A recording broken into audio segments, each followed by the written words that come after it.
Tenemos un tema muy interesante para ustedes, los empresarios y los que tampoco, también no son empresarios, pues les va a interesar mucho el tema el día de hoy con Bernardo Luján. Bernardo, bienvenido. ¿Cómo te va, Alejo?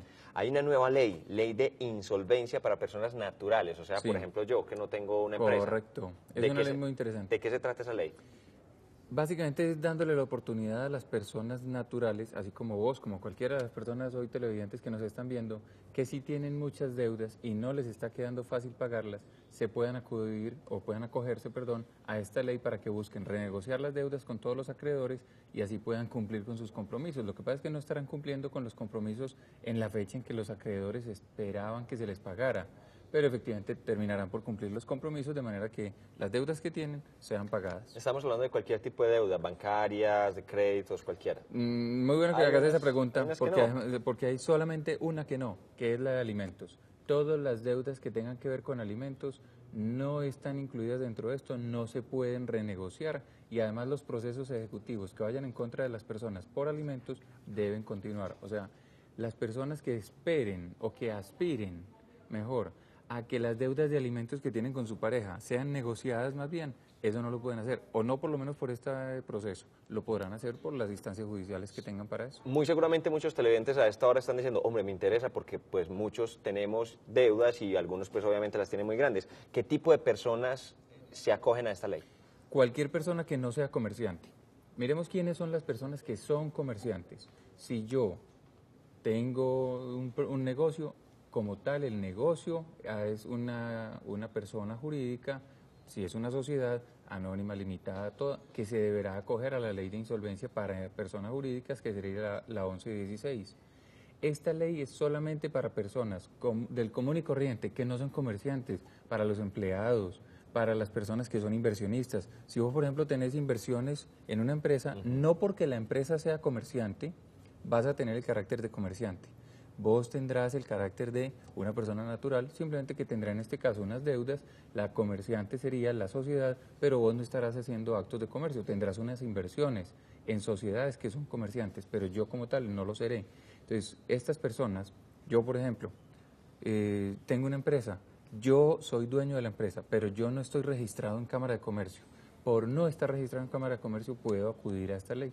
Eso es importante tener claridad en ese sentido. Supongo que mucha gente dirá, hombre, ¿será que yo puedo acudir a esta ley porque es que este mes me quedó difícil? ¿Qué requisitos o qué tipo de persona puede acudir, digamos, a esta ley?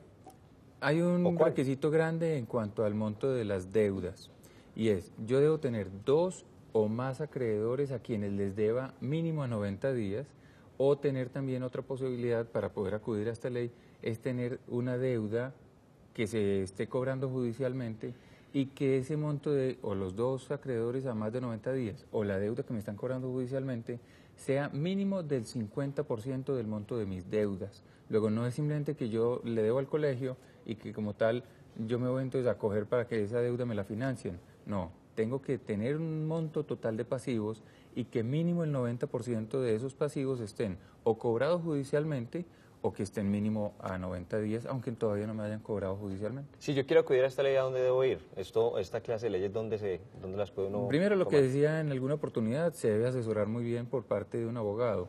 ¿Por qué?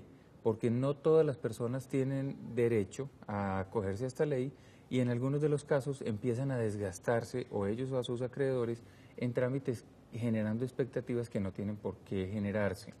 ¿Ante quiénes se puede acudir? Ante los centros de conciliación privados, por ejemplo, los que tienen las cámaras de comercio, o ante centros de conciliación que tienen, por ejemplo, los centros de consultorios jurídicos de las universidades, o algunas entidades inclusive públicas que tienen la personería y estas otras entidades que tengan esos centros de conciliación. Entonces, hay unos centros de conciliación privados y hay otros centros de conciliación que son o universitarios o de instituciones públicas. Ante ellos se puede ir. Pero no todos los abogados son conciliadores, supongo. Hay unos que No, tienen sus hay unos especialidades. exactamente. Sobre eso es un tema importante. Primero, que efectivamente los centros de conciliación, siendo unos privados y unos públicos, todos tienen que tener unos abogados adscritos o unos abogados que estén inscritos allí luego de haber hecho unos estudios para poder llegar a ser conciliadores. Puede que haya muchos abogados que tengan la capacidad de ser conciliadores y que así se ofrezcan en sus servicios, pero no todos tienen la calidad de conciliadores reconocidos por el ministerio, porque le dan a uno inclusive un número. Uno puede entonces ya como conciliador, además estando vinculado a uno de estos centros de conciliación, ya por medio de ese centro hacer todo lo que es este trámite. ¿Tiene algún costo este trámite, este proceso tiene algún Sí, costo? sí. En el caso de las entidades o centros de conciliación que son públicos, es gratuito. Y en los centros de conciliación que son privados, como te decía ahorita y a los televidentes, en las cámaras de comercio, sí tienen costo. El costo se fija básicamente de acuerdo con las tarifas legales y de acuerdo con el monto de las acreencias, que en este momento serían aquellas que estarían negociándose. Entonces tiene un costo, no es gratuito, y obviamente el abogado que le esté ayudando en eso también le va a cobrar, además de los gastos del centro de conciliación, que sería el conciliador como tal, que ya tendría que estar actuando allá. Ujú. Pues hablemos de esos requisitos. Supongo que esto nos lo mencionaba un poquito al principio, pero ¿qué requisitos debe tener una persona para acceder a este tipo de ley?